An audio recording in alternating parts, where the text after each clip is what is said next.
pinanggagalingan. Bihira internal kasi internal pag nagkasakit ka lang naman eh. O kapag ka may anxiety ka o may disorder sa loob ng katawan mo. Pero ang pinaka-common na pinanggagalingan ng takot galing sa labas, external. It is your body, your mind signaling you that there may be something wrong. Minsan pakikinggan mo yan. Huwag masyadong malakas ang loob. Huwag masyadong sobrang motivated. Bakit? Huwag nyo kakalimutan, yung mga umakyat ng Mount Everest, lahat yun motivated. Tapos yung iba sa kanila, naiwan ng bangkay dun.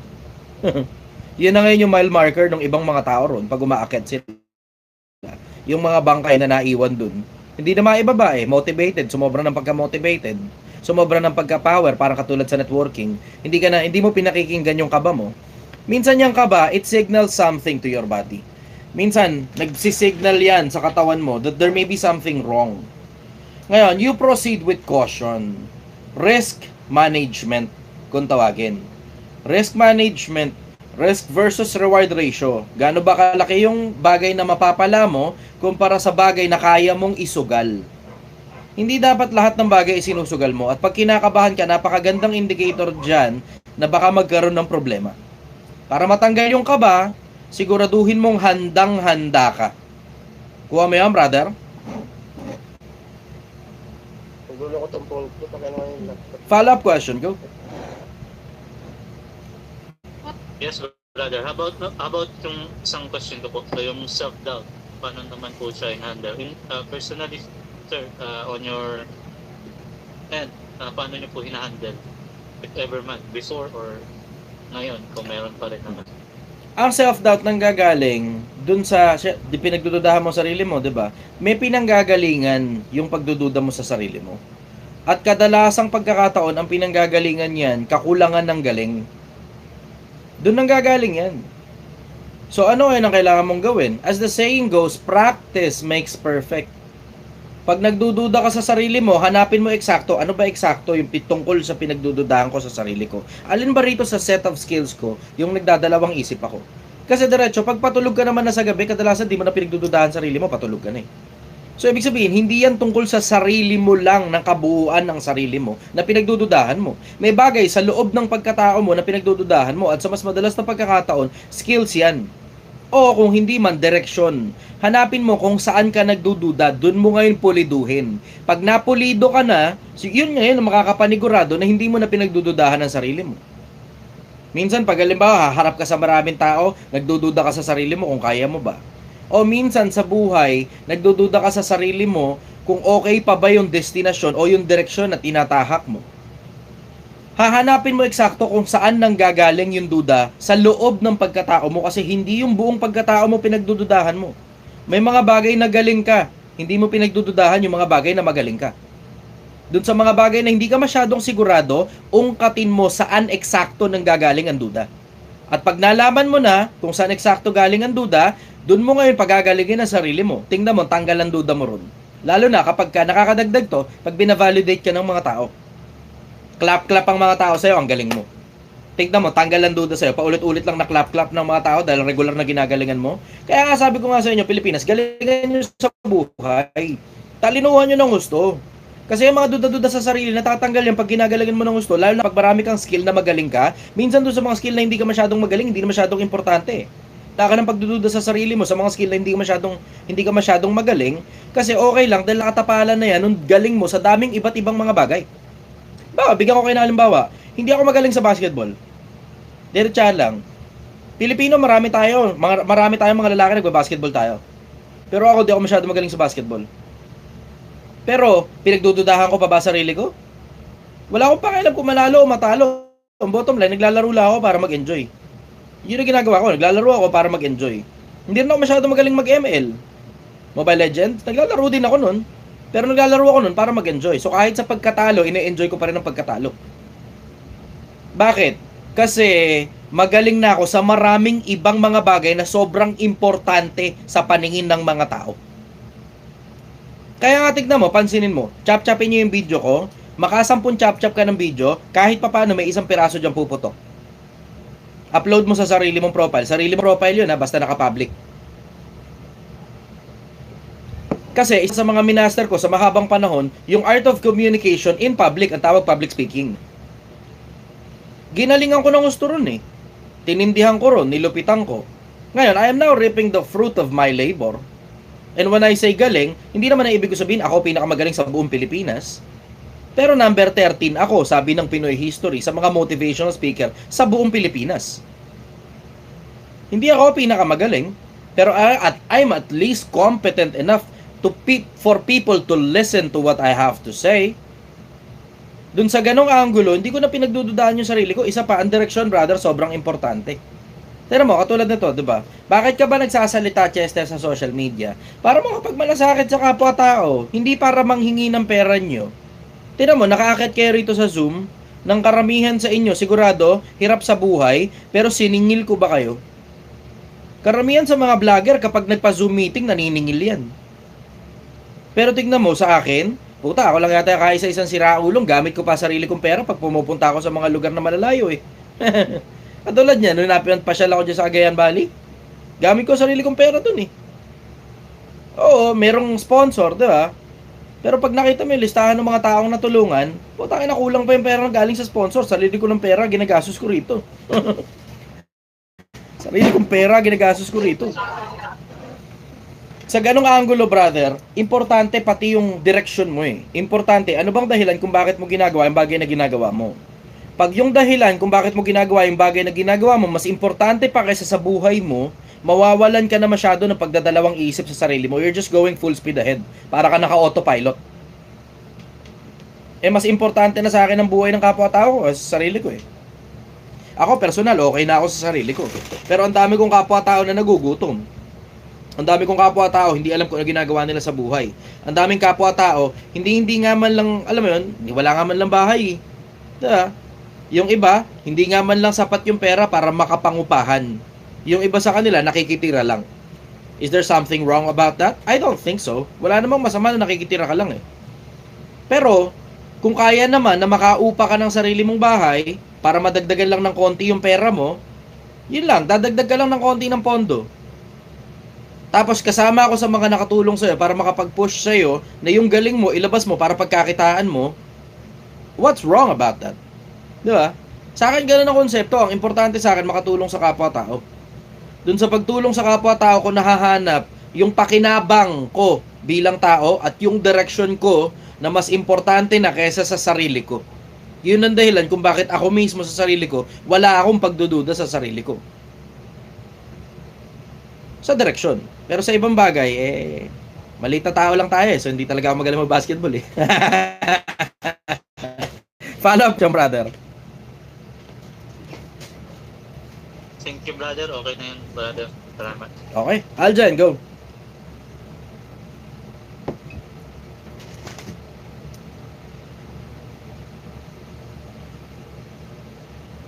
Sir,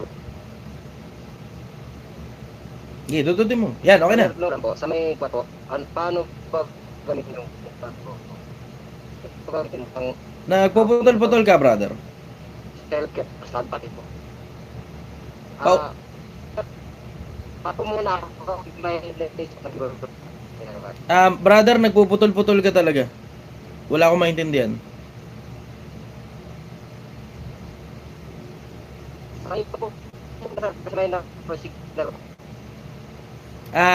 Try mo airplane mode muna, tapos tanggalin mo yung airplane mode. Minsan gumagana yun eh. Sa amin, kapag ka nagloloko yung internet, ganun ginagawa ko eh. Lalo na kapag prepaid. Habang inaantay ka natin na ayusin yung internet, sige, next muna tayo.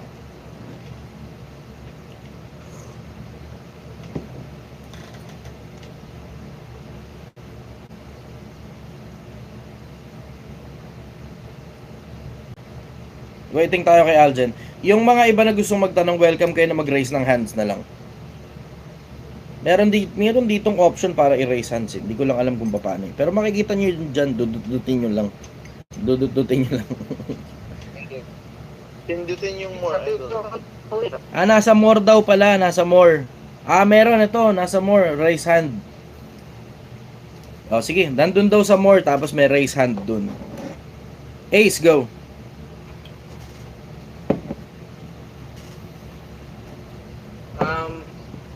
Napanood mo na pala yung yung about dun sa SSS issue. Hindi pa, brother eh. Nasend mo ba sa akin yun? Punong-puno yung inbox ko eh. Oo, nasend ko na yan. Baka natabunan. Bale. Resend mo ulit, brother. Oo. Baka natabunan. Ang dami kong kausap kanina eh. Ngayon lang ako nagkaroon ng ganito karaming kausap mula nung nagretiro ko.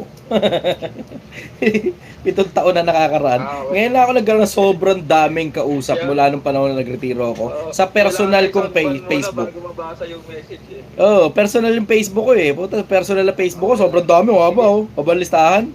Ang ginagawa ko lang, pinipindot ko yung unread. Unread. Secretary Brad, yung taga-sagot sa mga inquiry. Tangina na, masaya sana kung business ito eh. Yung secretary eh. Hindi naman business to, brother. Charity lang to eh. There was a time in the past, si Gail dati, secretary ko. Yun, okay. Pero paglipas ng panahon, marirealize mo rin eh. Wala naman sense sa pagkakaroon ng secretary, maliban na lang, business yung ginagawa mo eh. Charity lang naman tong ginagawa ko eh. Tulong lang sa mga tao ito eh. Tapos at the same time, hindi rin makakasagot ng messages ko eh. Kasi yung personal na inbox ko yun eh. Tapos dun sa page naman ng Project 1M at saka ng Manlalakbay, wala naman akong kahit na anong ibinebenta kasi. So alam mo yung parang wala namang saktong inquiries talaga na pwedeng template na lang. It's more of mga tanong kasi ng mga tao eh. Tapos ayokong ipahawak sa iba dahil natatakot akong magkamali ng sagot kung sino man yung hahawak ng inbox. So ako lang talaga sumasagot sa inbox. Lahat ng inboxes ako. Kaya kapag halimbawa, hindi nasagutan yung message ninyo, lalo na dito sa live, pag hindi nasagot yung message ninyo, up nyo lang. Minsan inaabot na 1 linggo bago ako makareply dahil sa sobrang dami ng messages sa mga inboxes eh. Minsan nga, hindi ko nahahawakan ng mga inboxes eh. Sa personal na messenger ko, dahil dito sa grupo ng Project 1M, ngayon napupuno na rin. Medyo nahirapan na ako makahabol. Partida, ilang daan pa lang naman tayo, wala pa tayong libo. Pag tumungtong ng libo yan, patay ko po, aray ko. Oo, yari. Oo. Ayun, anyways, iba munang tanong, wag muna yung isang piraso na dahil di ko pa napapanood yung video. Hindi pa dumadaan sa newsfeed ko eh. Hindi pa ako nakakapag-check ng newsfeed, brother. Puro inbox lang muna ginawa ko mula ginising ako kanina. Sinasagutan ko muna yung tanong ng mga tao dahil ang dami. Lalo na yung mga tanong ng mga presidente galing sa iba-ibang lugar. Ang dami rin. Ang Pampanga natin, bago presidente. Syempre, marami siyang tanong, maraming inquiries, di ba? Ayun. Sige, go. Questions, brother. Baka meron ka. Sa next na lang, sa next. Okay, sige. Thank you. Aljen, baka okay na yung signal mo.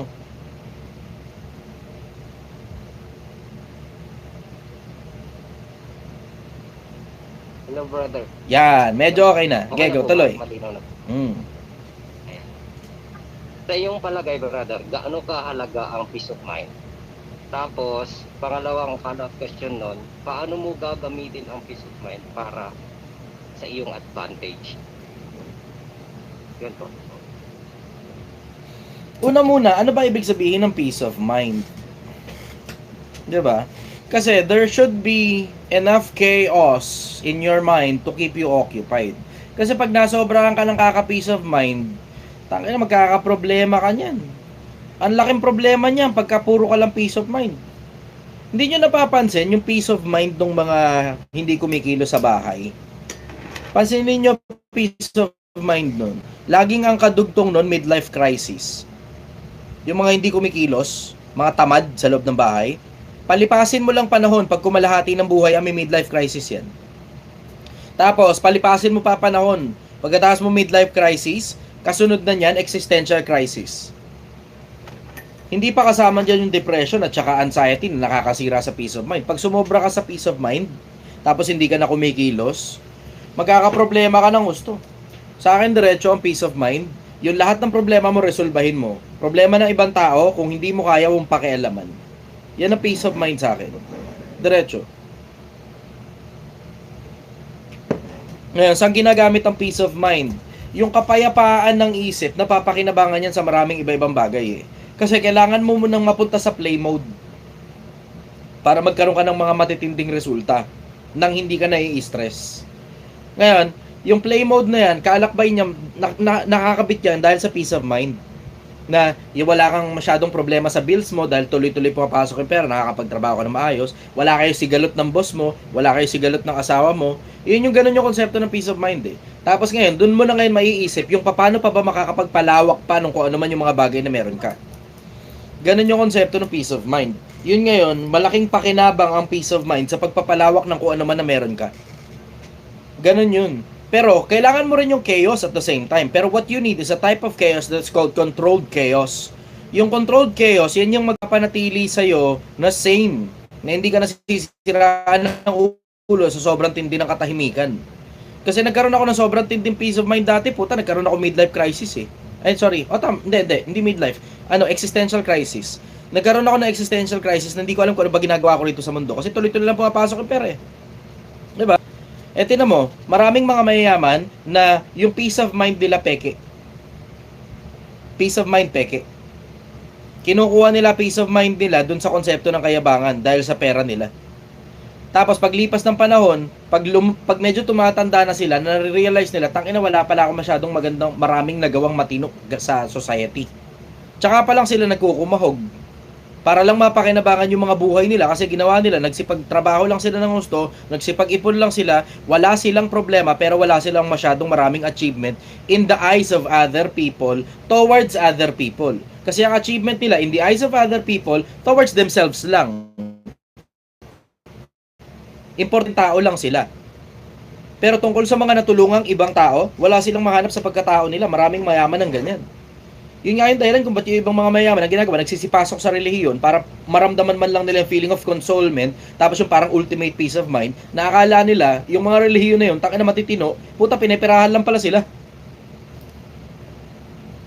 Maraming pakinabang ang peace of mind. Ang isa dyan, hindi ka masyadong stress. Ang isa pa dyan, yung konsepto na yung malalayo ka sa anxiety, malayo ka sa depression, pero kailangan mo rin ng certain level of chaos in your mind. Pero controlled chaos lang, yung konseptong chaos na kaya mong i-manage, kaya mong i-handle, at ikaw mismo ang naglagay because of certain goals that you want to achieve in life. Ikaw mismo ang naglagay ng chaos na yun. Halimbawa, katulad sa akin, ako mismo ang naglagay ng chaos na to na every now and then nagla-live ako sa mga tao, tapos I have the, how should I say it? Merong pagkakataon dito sa live na to na merong mga taong gustong lumaban ng debate. Eventually, paminsan-minsan, pinagbibigyan ko yan, and that's chaos, pero controlled. Pero kasama kasi yun dun sa konsepto na kailangan kong matuto yung mga tao para maging maayos yung buhay nila. And if you think that I am wrong, then you're welcome to question me. Kasi sino naman ako para hindi questionin ng kahit na sino? Diba? Ordinaryong taong bayan din ako, katulad ninyo. At nagkakamali rin ako. Hindi lahat ng bagay na sasabihin ko tama. Pero, majority ng mga bagay na sinasabi ko, if you check it, kahit i-check nyo pa sa AI o kahit i-check nyo sa Google, ang majority tama. Bakit ko isinasadlak yung sarili ko sa ganong klase ng chaos? Kasi it gives me a certain level of peace of mind when I go to sleep that I have done something good for myself, for my soul, through my countrymen. Sa pamamagitan ng ginagawa ko, natututo ang kapwa-tao ko na nagbabahagi ako ng karunungan, hindi pera, na sila natututo ngayong gumawa ng pera, naayos ang buhay, naayos ang mga anak, naayos ang pamilya, naayos pati yung mga trabaho nila, pati yung mga negosyo nila naayos. Tapos nakakapagbigay pa ako ng bits and pieces of wisdom na galing sa mga lumang libro katulad ng Biblia at saka ng Quran. Follow-up question, brother.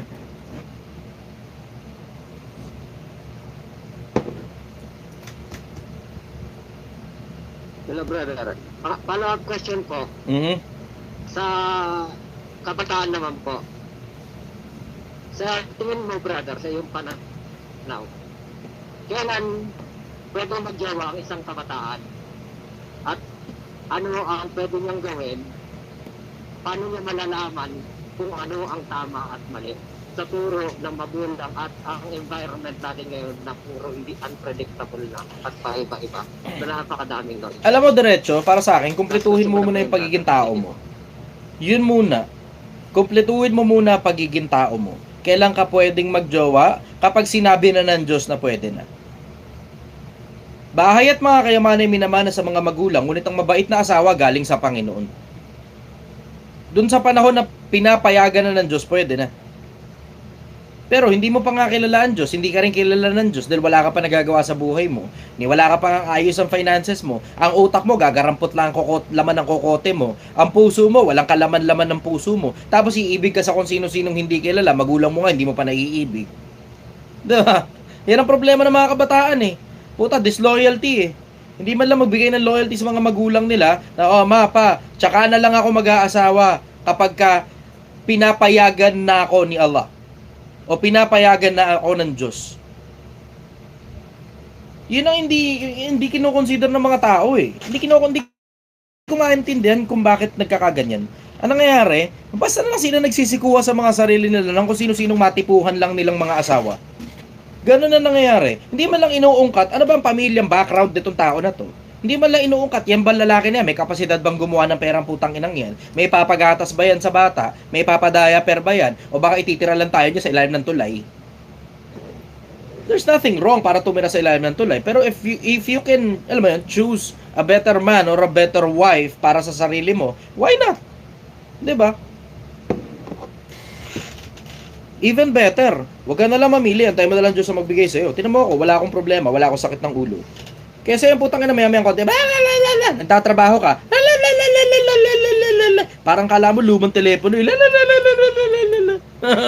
anong oras ka na naman uuwi? Sino na naman kasama mo? Putang ina, kung ganyan din lang naman, wag na lang. Itiko mo yung bunganga mo, ayoko sa'yo. Kung ganun din lang naman, wag na lang. Bubungangaan mo ako, pasa ko sa'yo. Ganon kasimple. Tapos lalaki, utang ina mo ka, lalaki ka, wala kang kapasidad kumita na pera. Utang inang yan. Nagjowa-jowa ka, nag-asa-asawa ka, inanakan mo, tapos tatakbuhan mo pagkatapos nun. Yan kasi ang hirap sa'yo. Hindi ka kasi pumipili ng responsableng klase ng lalaki. Ang pinili mo kasi yung putang inang pogi, na nakaputing t-shirt, na may tattoo sa leeg, na mabango, na mukhang pakboy. Ngayon, na-pakboy ka ngayon, tang ina ka. Yan ang gusto mo. Yan ang gusto mo. Hirap kasi sa mga babae. Tangina, basta pogi, laglag ang panty. Yan ang hirap sa inyo. Wala kang kamali-mali. Putang ina mo, kantotero lang pala yung hype na yan. Tapos pag nabuntis ka pala, tatakbuhan ka. Na, mukha ka ngayong gago. Ang labas mo ngayon, single mother, ulupong ka. Paano? Hindi mo muna inungkat eh, di ba? Mano ba naman patagalin mo muna? Date muna kayo. Munang bibigay ang bandera ng bataan. Eh gago, tangina, binaba mo kagad ang panty, pinutok sa loob. Okay nang ina mo. Yan, durug ka ngayon. Mag-isa mo ngayon responsibilidad yung bata at maghabol ka na lang kung magsusustento ang putang ina. Ha? Hindi mo muna, putang ina, ako, tanga, bobo talaga ako doon sa mga putang inang nagsisikuhan ng jowa at asawa sa club. Diretso. Yung mga nagsisikuhan ng jowa, asawa, o kung sino man ang putang inang, alam mo yun, yung mga babaeng pang one night stand lang. May mga lalaki pang one night stand lang din eh. Ako nagtataka sa inyo.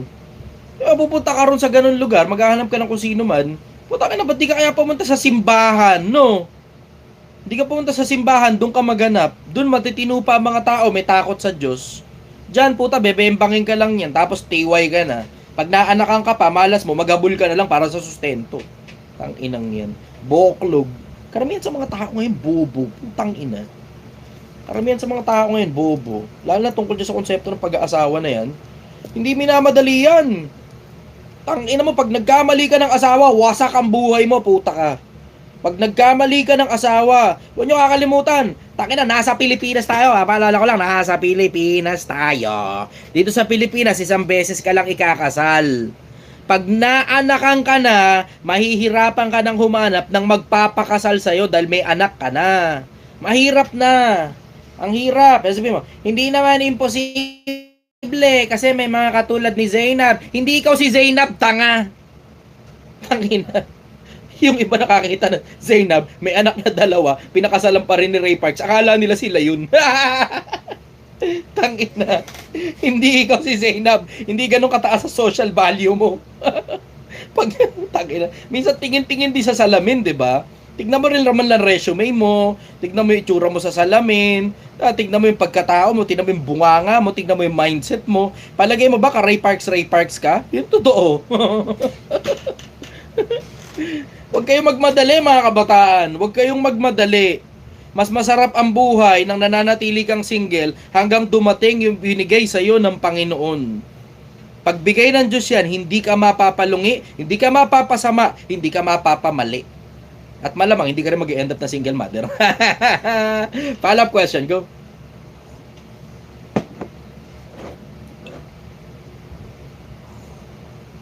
Marvick muna. Marvick Baliwag, go. Ano po ba ibig sabihin ng common sense na yun? Kasi lagi sa akin sinasabi yan sa eskwela. Like, common sense naman, ganyan-ganyan. Alam mo, tinanong sa akin yan dati. Hindi ko alam kung paano papaliwanag dati ang common sense eh. Tapos paglipas ng panahon, habang tumatae ako, oo, totoo, na-figure out ko yun habang tumatae ako. Ang kulit nun. Kasi pagka, alam mo, nasa CR ka, hindi ko alam kung ako lang ba yung ganito. Baka may sira lang talaga ulo ko. Di ba? Di ba, syempre, pag nasa CR ka, gano'n, tapos pumapatak lang yung yung tubig, tapos na inaantay mo ngayon lumabas yung kaduluduluhan ng tapos umiiri-iri ka pa ron habang nagpipipindot ng cellphone, malas, namatay cellphone, nalobat. Nung nalobat yung cellphone, syempre, nakakonsentrate lang ako na ganyan, tapos tinitignan ko lang yung pumapatak na tubig. May konti iniisip ko, ano ba yung common sense? Kasi tinatanong sa akin lagi yung common sense na yan, common sense. Ano ibig sabihin talaga ng common sense? Parang hirap din paliwanag ng common sense, no? Tapos eventually na-realize ko, ang common sense pala, kaya tinag na common sense kasi common denominator ng maraming isip ng mga tao. Yun ang common sense, common denominator. Ngayon, when you break it down, ang essence ng common sense, matuto ka munang isipin kung anong magiging dulo ng action mo bago mo pakiusan. Common sense. Common sense. Kasi supposed to be, dapat ang common sa mga tao, iniisip nyo muna yung goal. Ano bang gusto mong mangyari? Ano bang resulta ang gusto mong mangyari? Unahin mo muna ano bang resulta ang gusto mo bago mo kilusan. Kasi may mga tao, walang common sense eh.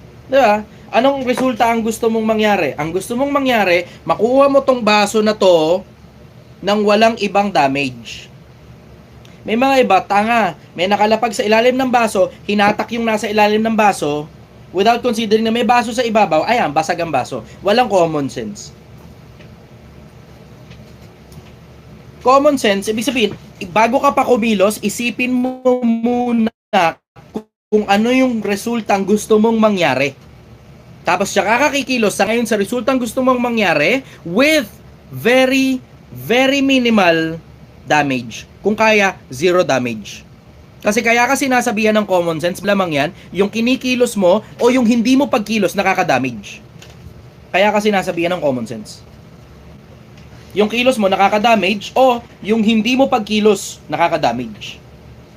Hindi mo nakukuha yung resultang kailangan. Hindi rin nila nakukuha yung resultang kailangan nila sa'yo. Kaya kasi sinasabihan ng common sense. Unahin mo munang isipin yung resulta. Tapos siya kakakumilos o tsaka ka hindi dapat kumilos kung hindi mo man dapat kilusan. Kuha mo yan? Tanginang hirap nun, no? Isipin mo, paano papaliwanag ang putang inang common sense? Sira talaga ulo ng putang inang Chichester na to. Kuha mo yan?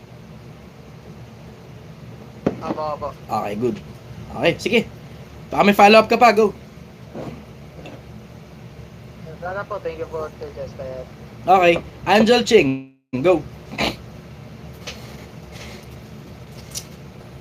Ang hirap ipaliwanag ng common sense na yun pag hindi mo ginano. Ay, sorry po.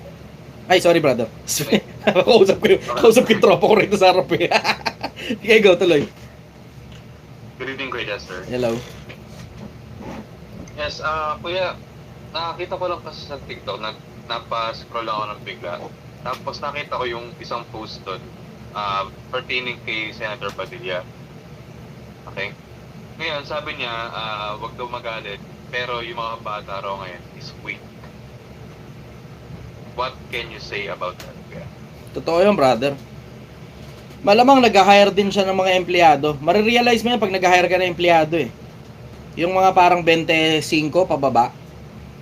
Puta, walang katyaga-tyaga, ang tataas ng tingin sa sarili, mga wala namang laman ang resume. 25 anyos pababa. Yan ang common denominator ng mga napansin ko eh. Sabihin mo nga, do you have a statistics for that? Wala. Pero nag-hire kasi ako ng tao. Ngayon, yan ang napapansin yan ang napapansin ko personal na common denominator ng halos lahat ng mga 25 anyos pababa. Ang tataas ang tingin sa sarili, mahirapan lang ng konti, ayaw na. Weak talaga. Weak. Tapos, ito pa, ang bad trip dyan, halos walang laman ng kokote. Syempre, di mo naman lalahatin dahil di naman lahat ng tao nag-apply sa akin eh. 'Di ba? Pero dun sa mga nag-apply sa akin na 25 anyos pababa, they're not looking at the broader perspective. They're only looking at the immediate perspective that they have. Yun lang, kung ano lang yung nasa harap nila, yun lang ang nakikita nila.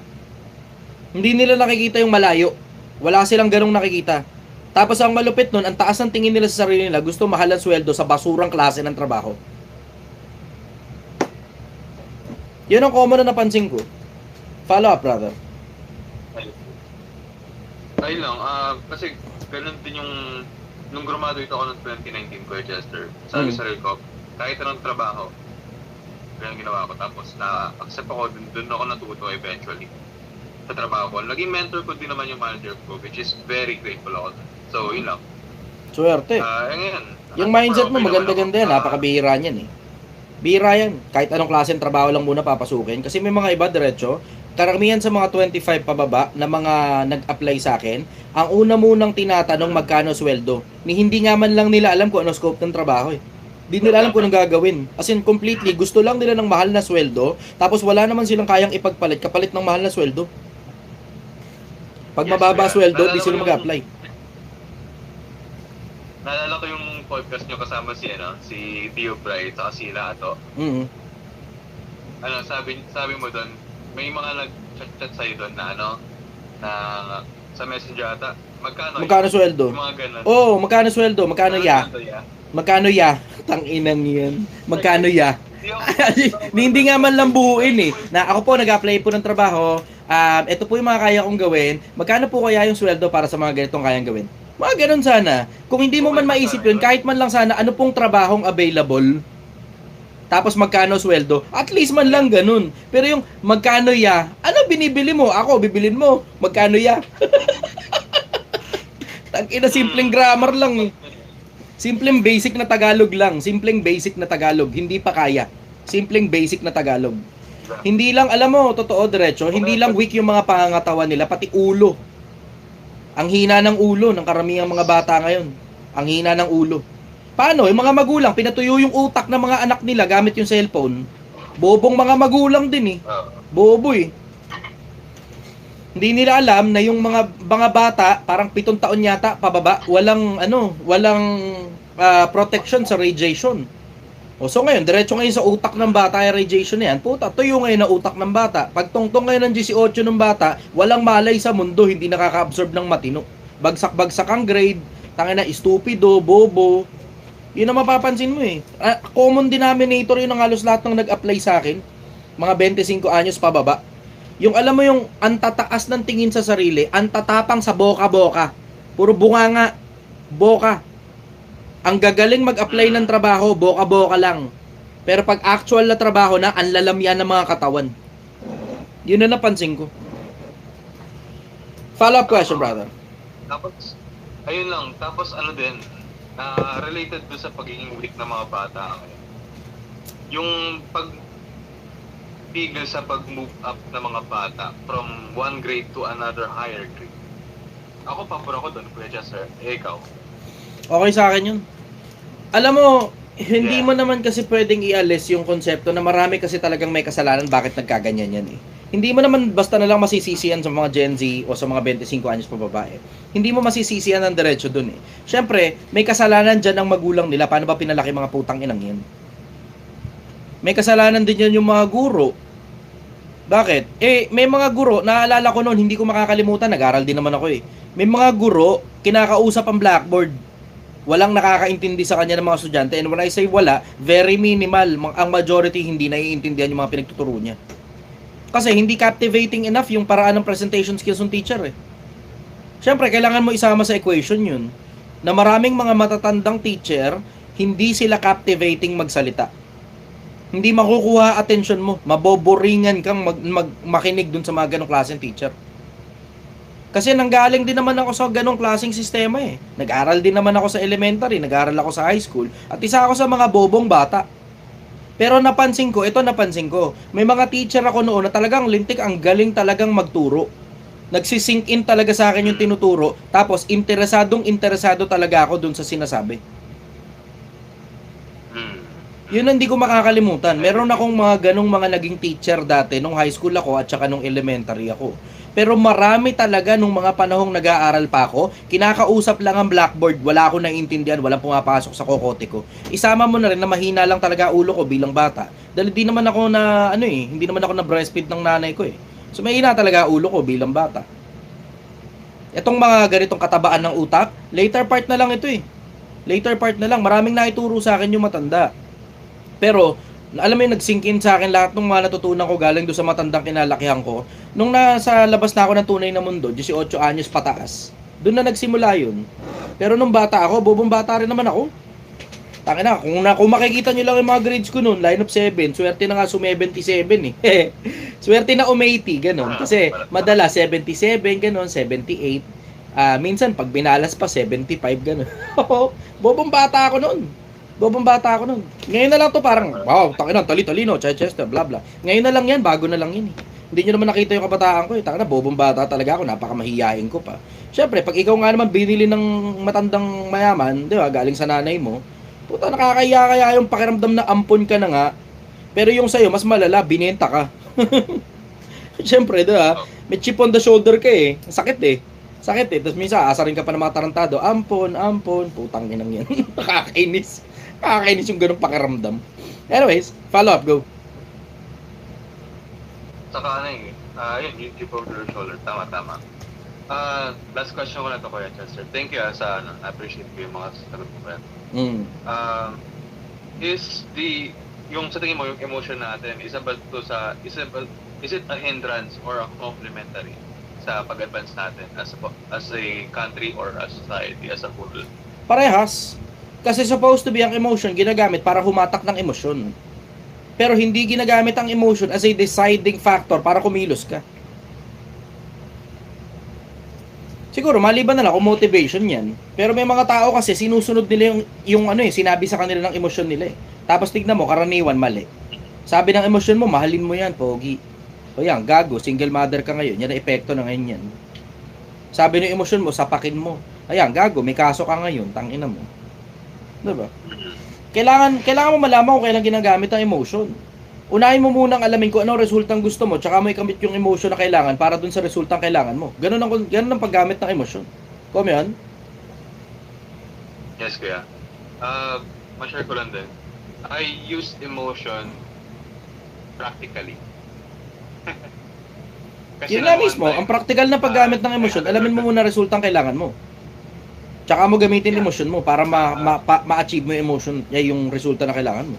Yun ang practical na paggamit. Ano ba kasi ibig sabihin ng practicality? Inuuna mo muna resulta. So, resulta muna. Bago emosyon. Yes, kuya. Katulad mo nun, in my case, katulad mo nun, nanakawan din ako nun. Di ba Gary ka pangalan ko pa, Angel pala na yung nagnakaw sa'yo nun. Yung 100k ba yun, Kuya Chester? Ano tanong mo doon?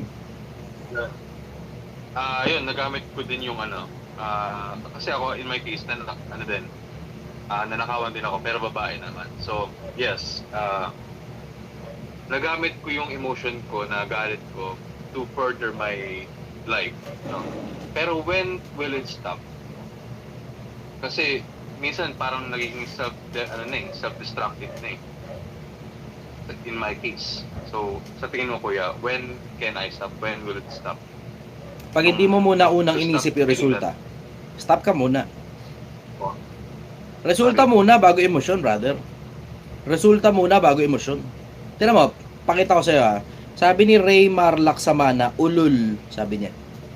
Ayan o, yan ang nauna muna yung emosyon niya, tinype niya na kagad yan nang hindi siya nag-iisip. Okay, na-broadcast tuloy yung pangalan niya sa social media.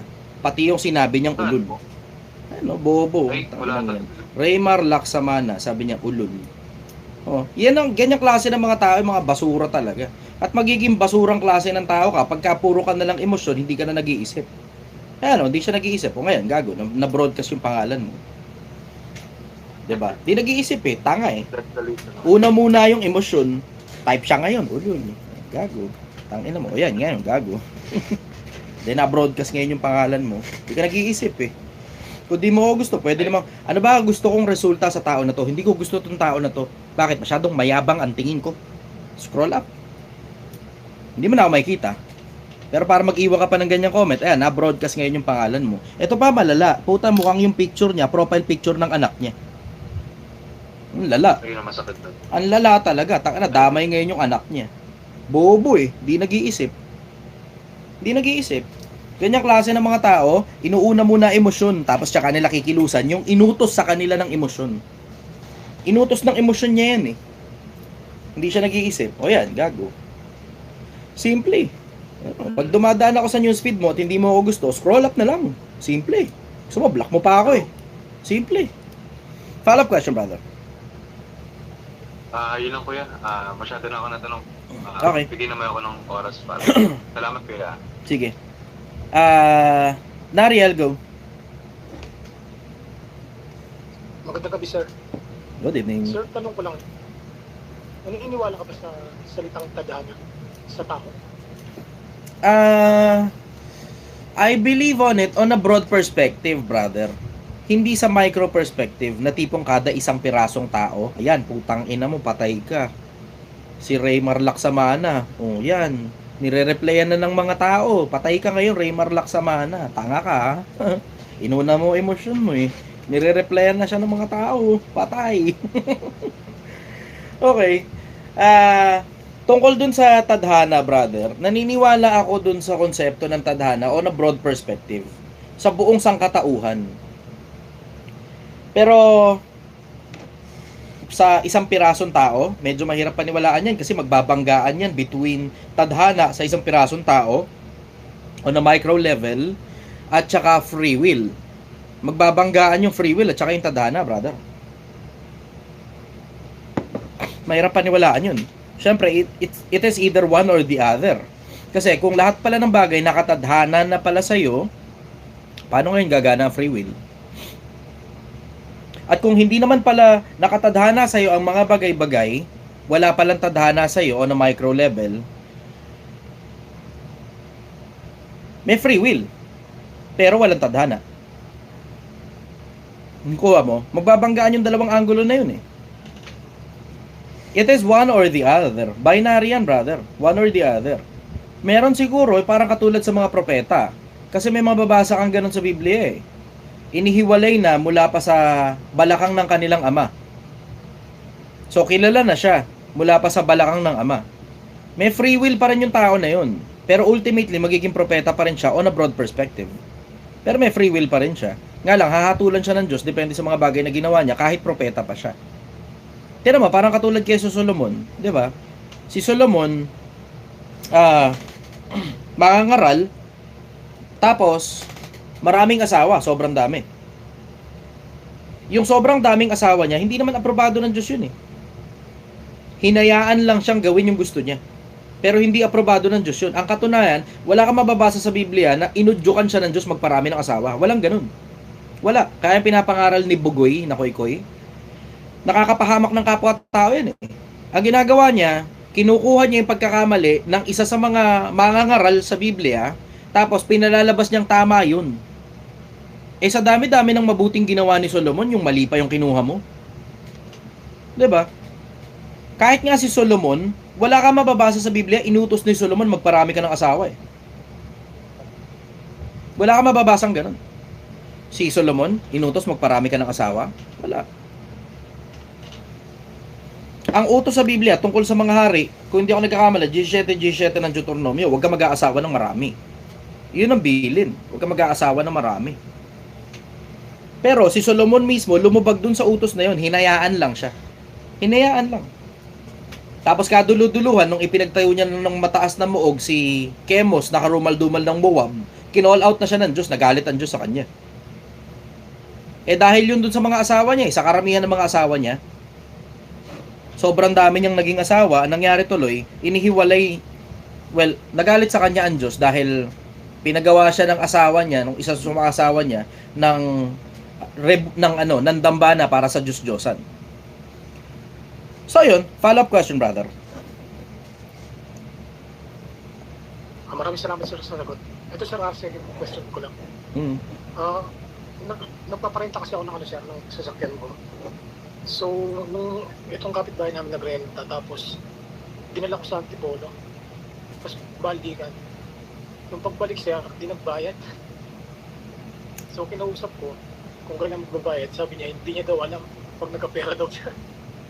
So, sabi ko, bigyan ko lang po para maging maayos po yung natin, usapan natin. Gawa lang tayo ng kasulatan sa barangay kung kailan mo babayaran. Palagay niyo sir, tao ba yung naging hakbang ko rin? Oo, tama yun. Kasi binabalasubas ka eh. Kaya nga sabi ko, ingat kayo sa mga kapitbahay kasi maraming mga nakadikit na mga tao. Kay kaduguyan, kapitbahay, kakilala, sa madalas na pagkakataon, di magandang katransaksyon sa negosyo yan. Ako naman, nagtataka sa'yo, pinahiram mo, wala man lang bayad. Eh dapat yung kaliwaan eh. Yung kotse, magagamit nila, kapalit ng bayad. Tapos may ano pa, may anong tawag dito? Nakalimutan ko anong tawag dun eh. Yung deposit. Para kung sakali mang may ma-damage sila, dun ibabawas sa deposit. Una muna dapat ang bayad bago gamit ng kotse. Kaliwaan yan.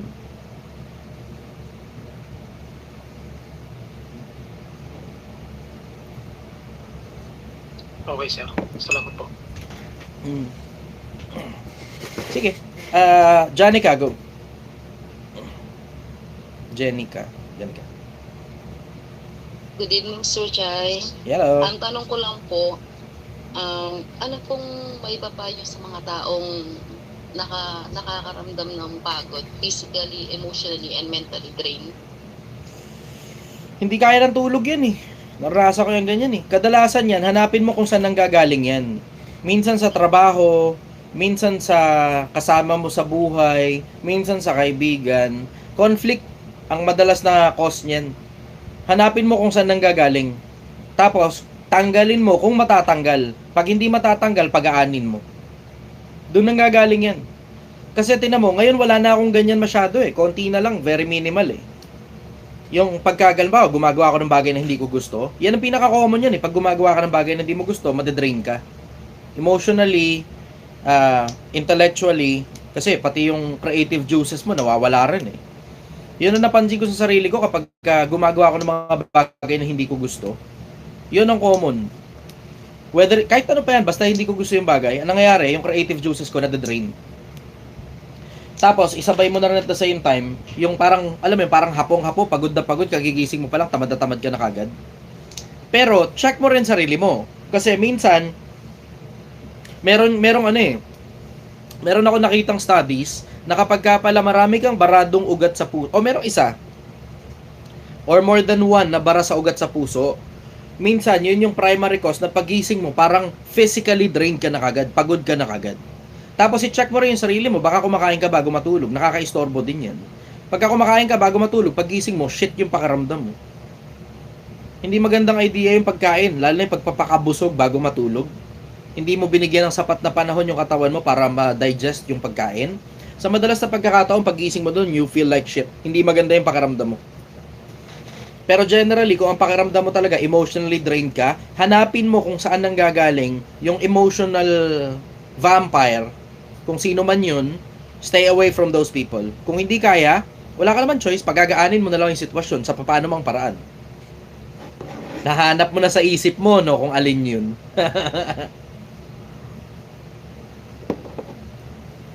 Follow up, Jenny. Sir Chai,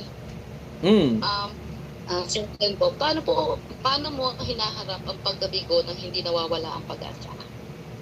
Kasama naman talaga yung pagkabigo. Bira lang ng bira.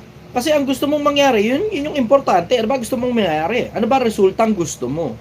Tapos, yung bang resultang gusto mo, practical ba yan? Kung practical, at kailangan mo talaga sa buhay mo kung ano man yung resultang hinahabol mo, mabibigo ka talaga ng paulit-ulit. Pero try until you die. Try until you die. Try until you succeed. Palagi ka naman talaga mabibigo, kasama sa buhay yan. And that's okay. Kasi minsan, ang buhay talagang may talo talaga. Ang importante nga lang, marami kang talo, pero hindi sapat yung mga talo mo para ibagsak ka. Kasi totoo, ang buhay ng negosyante, ganyan din naman at the same time eh. Maraming pagkakamali, maraming katangahan na nangyayari sa negosyo. Bakit? Hindi mo naman kasi alam kung ano ilalabas ng susunod na araw eh. Minsan lack of experience. Minsan naman may mga taong hindi sumusunod sa gusto mong mangyari. May bla bla, etc. etc. Maraming mga pagkakamali sa negosyo. Ang importante lang, hindi sapat yung mga pagkakamali na yun para ibagsak yung buong negosyo mo. Kuha mo yun? Yes po, copy po, sir. Thank you po. Okay. Rose team, go.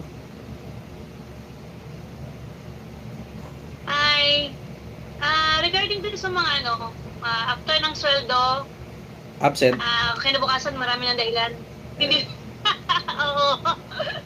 Diba? Ano kaya yung gagawin natin doon? Gawin mo critical work day yung after ng rest day. Gawin mong critical day yung after ng work ng rest ng payday. Pagka ginawa mong critical work day, yung pagkatapos ng payday, they are more likely na lumitaw at bawal silang umabsent noon kasi alam nila malapit na silang matanggal kapag absent sila ng absent pagkatapos ng sweldo. Ganun sa corporate eh. Pagkatapos ng sweldo, bawal ang leave pagkatapos ng sweldo. Merong mga ibang ganung corporate eh. Bawal ang leave pagkatapos ng sweldo, bawal ang leave sa holiday, bawal bla bla, etc. etc. etc. Ganon. Tapos bawal umabsent. Kasi pag umabsent ka, magkakaroon ka ng additional recurring points na mas mapapalapit ka sa pagkatanggal mo kapag ka uma-absent ka pagkatapos ng sweldo. Nagkakaroon kasi ng sakit after. Alam mo yun, ang sagot ka agad kinabukasan. Baka kailangan muna nilang magpahinga. Bigyan mo suspension para makapagpahinga muna yung katawan nila. Pahinga muna sila. Tama yung ginawa ko kanina. Pinagpahinga ko na muna. Ayan, sabi ko sa'yo, di ba? Kasi ang mahirap niyan, kapag hinayaan mong ganyan, mabubutasan ka na nga. Ang worst case scenario pa niyan, nabutasan ka na nga, kinopya pa siya ng iba. Nasisira kasi yung operation. Yun na nga. Kaya, Kapag hinayaan mo kasi yan ng walang dapat kasi nagpapa-meeting ka. So regular dapat ang meeting, pre-shift at saka post-shift. Dun sa pre-shift at saka post-shift na pag-uusapan kung ano expectation sa kanila sa pre-shift, tapos na pag-uusapan yung performance nila sa post-shift. Tapos nakakapag-set din ng proper expectation tungkol dyan sa mga absent na yan, dun na rin sa mga meeting. So na-acknowledge ngayon yung nararamdaman nila, lahat ng mga questions nila nasasagot, tapos at the same time, they will feel good about their performance at the end of the day kapag ka magaling sila sa performance nila. Kasi nga may post-shift meeting ka. So, okay. Ang meeting is every what ang suggestion mo? Bago magsimula yung trabaho, tapos bago matapos yung trabaho. So, everyday? Sorry, hindi pala bago magsimula. Pag nagsimula na yung trabaho. Everyday talaga. Kailangan talaga napapamiting ka everyday. Oo, tapos bukod pa dyan, may coaching session pa yan. Hindi pwedeng buong grupo, regular mo lang mini-meeting, tapos wala kang coaching session one-on-one. Kailangan may coaching session ka one-on-one. Talagang malaking trabaho talaga pagkakaroon ng negosyo. Malaking trabaho pagkakaroon ng negosyo, lalo na kung wala kang supervisor na gumagawa niyan para sa'yo. Malaking trabaho talaga. Sa ngayon, wala pa. So yun, ikaw muna gagawa niyan. Pre-shift, so ibig sabihin ng pre-shift meeting, within paid hours yan, pag magsisimula na kayo ng trabaho, bawa, eksakto alas 8 kayo, alas 9. Kung anong oras man kayo nagsisimula ng trabaho, eksakto alas 8, alas 9, laan ka ng 15 minutes para dyan sa meeting. Tapos, bago matapos ngayon yung araw, laan ka kahit mga 30 minutes para sa meeting. Okay. Tapos, doon nyo na ngayon pag-uusapan. Kasi, tinan mo, pwede mo sabihin, hindi, mababawasan ng oras sa productivity. Hindi. Ang mangyayari dyan, mas magiging productive ang mga tao mo dahil alam nila eksakto kung anong inahabol nila. Simula pa lang ng araw, alam na nila kung anong inahabol nila. Pagkatapos ng araw, lalo sila magiging productive sa susunod na araw kasi napasalamatan mo lahat ng mga magagandang performance nila pagkatapos ng araw na yun. Tapos na i-correct din lahat ng mga pagkukulang. Okay. Lalo sila magiging productive. Ang mangyayari, yung kalagitnaan ng shift nila, mula dun sa natapos mo yung pre-shift meeting hanggang bago dumating sa post-shift meeting, magiging efficient workers yung mga trabahador mo. Efficiency ang importante, hindi haba ng oras. Kasi sobrang haba nga ng oras, nag-overtime pa yung iba, ang bagal naman kumilos. Sobrang haba nga ng oras, nag-overtime nga yung iba, ang tanga naman kumilos. Walang common sense, puro mali yung gawa, ulit-ulit. Diba? So sa ganun, maiiwasan mo na kagad yung ulit-ulit, sakit ng ulo, problema, absent, late, etc. Lahat ng mga problema mareresolve mo kapag nagpapa-pre-shift meeting ka, nagpapa-post-shift meeting ka. Nakita niyo yung sa Project 1M, di ba? Sige. Yun, nakikita niyo yung sa Project 1M kung paano ginagawa ko. Nagpapa-meeting ako. Tapos yung napapanood nyo doon na mahabang meeting, post-shift meeting na yun. Sige. Gawin ko yan. Salamat. Okay, sige. Yun lang naman ngayon. Thank you. Sige. Jonathan Nueva Vizcaya, go. Good evening, Kuya Chay. Hello. Kuya Chay, ang tanong ko po, ano ang pinaka the best decision mo sa buong buhay mo na hanggang ngayon? Na hanggang ngayon, Bit mo pa rin, Kuya Chay, dala mo pa. karunungan pinakapangulong bagay. Nung pinili ko yung karunungan, gumanda buhay ko. 4-7 ng kawikaan. Karunungan pinakapangulong bagay sa lahat ng pipiliin mo nawa. Nung pinili ko yung karunungan, gumanda buhay ko. Diretso. Kasi, sino ba naman? Di ba, alam niyo naman yung kwento ko. Paulit-ulit naman na yan. Dati akong barker ng jeep, construction worker, mamasura. Alam niyo na yung kwento ng buhay ko. Wala namang bago. Pero tinan mo, paano nang galing? Mula dun sa panahon na namamasura ako, nagtatawag ng pasahero, naghahalo ng semento, papunta ngayon dito sa ganitong buhay, na ako na ngayon yung tinatanong ng mga tao. Imagine niyo yun. Tinatanong na ako ng mga tao ngayon tungkol sa maraming bagay ng buhay. Imagine niyo, puta, naghahalo ng semento, tinatanong niyo ngayon kung paano pagaganahin yung mga kumpanya niyo. Ano ba naman? Kung di ba naman tumindi yun, di ba? Tinatanong niyo ako paano magmaneho ng mga kumpanya ninyo, naghahalo lang naman ako ng semento. Amo. Follow-up question, brother. Baka meron ka pa.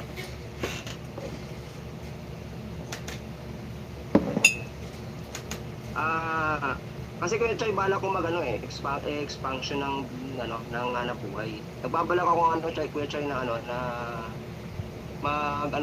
food cart. Ano bang maganda sa Kuya Chay? Porsche to o Arawan? Yung fishbowl ganun Kuya Chay, quick.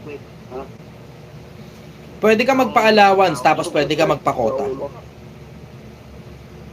Pwede ka magpa-allowance tapos pwede ka magpakota. Depende sa dami ng benta nila. Ito suggestion ko sa'yo. Ito malupit to, brother. Tangina, pakikinabangan mo talaga ng gusto to. Tapos gusto mo malaman yung kabuuang detalye niyan. Magtrabaho ka bilang fishbowl vendor. Trabaho ka muna sa iba. Bago ka magtayo ng sarili mo, trabaho ka muna sa iba. Tapos tignan mo paano patakaran nila dun. Mula dun sa patakaran nila, makikita mo yung mga tamang ginagawa nila, makikita mo rin yung mga maling ginagawa nila, tapos makikita mo rin yung mga hindi naman mali, tama naman, pero kailangan ng improvement. Taka na, pagka ako nagpapabitin ng ganyan, pansinin ninyo Pilipinas, pag ako nagpapabitin ng ganyan, ang ibinibigay na kadtong karunungan pa rin. Pero pag yung iba nagpapabitin ng ganyan, sinasabi nila bayad ka sa akin. Yan ang pinagkaiba ko doon sa ibang influencer eh. Yung mga pabitin nung iba, papunta sa bulsa nila. Ako yung pabitin na ganyan, papunta pa rin sa karunungan, papunta sa'yo nang wala kang binayad. See the difference? Layo, no? Layo ng pinagkaiba. Layo ng pinagkaiba. Follow-up question, brother. Yun lang po muna ako. Thank you very much po. Okay, sige. Ursula, go. Good evening, boss. Boss, tanong ko lang, anong masasabi mo sa being along for a while is dangerous?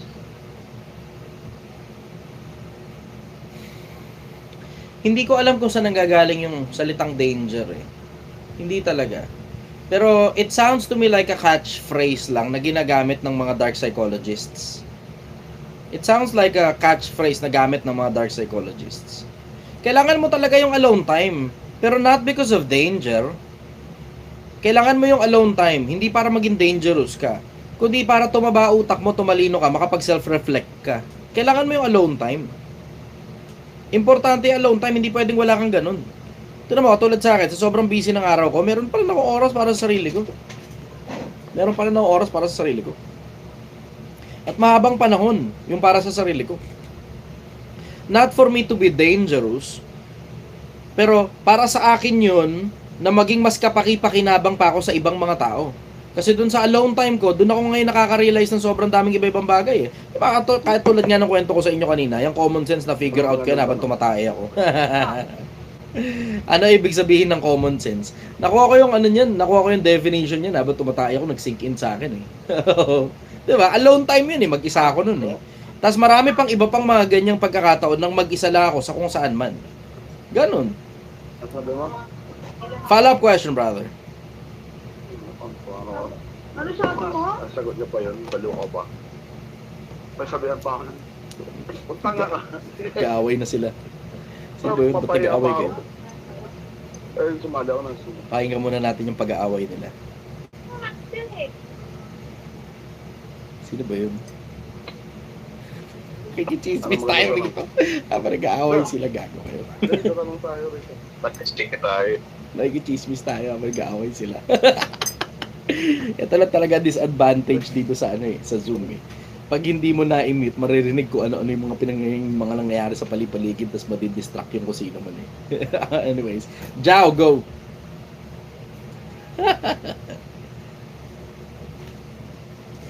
Hello, Sir Chay. Tanong ko lang paano may-handle yung mga tao may ADHD. Wala, act normal. Kasi sila dapat yung mag-handle ng sarili nila, hindi ikaw yung mag-handle sa kanila. When they are being annoying, dyan mo na kayo kakailangan i-handle sila. Tapos yun, sa ganong klaseng angulo mo lang, kung paano ka mag-handle ng ordinaryong taong annoying, ganun lang din, parehas lang. Act normal. Yung mga ganyang bagay nga, alam mo yun nga yung dahilan kung bakit hindi ko talaga sinasuggest sa mga tao na i-bring up ninyo sa mga tao kung ano man yung mga medical conditions ninyo.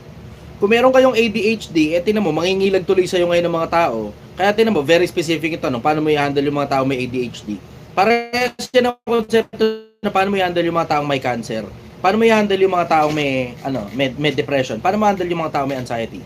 Diba? It's not for me para gamutin ng ADHD. Ang tanong naman sa akin, specific eh, paano mo i-handle yung mga taong may ADHD? Wala, ordinaryong tao lang naman sila. Ganun lang naman ang tingin ko dyan eh. Magkakaroon lang naman ng branding ng ADHD yan kapag sinabi mo may ADHD ka eh. Kaya hindi ko sinasuggest sa inyo na ilabas nyo yung mga medical condition nyo. Kung meron man kayo medical condition, wag nyo na lang sabihin. Dahil wala namang pakinabang na sabihin nyo pa yan sa kahit kanino eh. Sarilinin nyo na lang yung kung ano man yung mga medical condition ninyo, kung ano man yung mga psychological condition ninyo. Pero para ibo-broadcast mo pa sa mga tao, alam mo, depressed ako eh. Depressed ako. Ano ako? Depressed. Anong tawag sa condition ko? Depression. Takina yan. Lahat na lang ng makausap mo kay kwento mo, depressed ka, depressed ka, depressed ka, depressed ka. Ending tuloy, wala nang gusto makipag-usap sa'yo. Follow-up question, brother.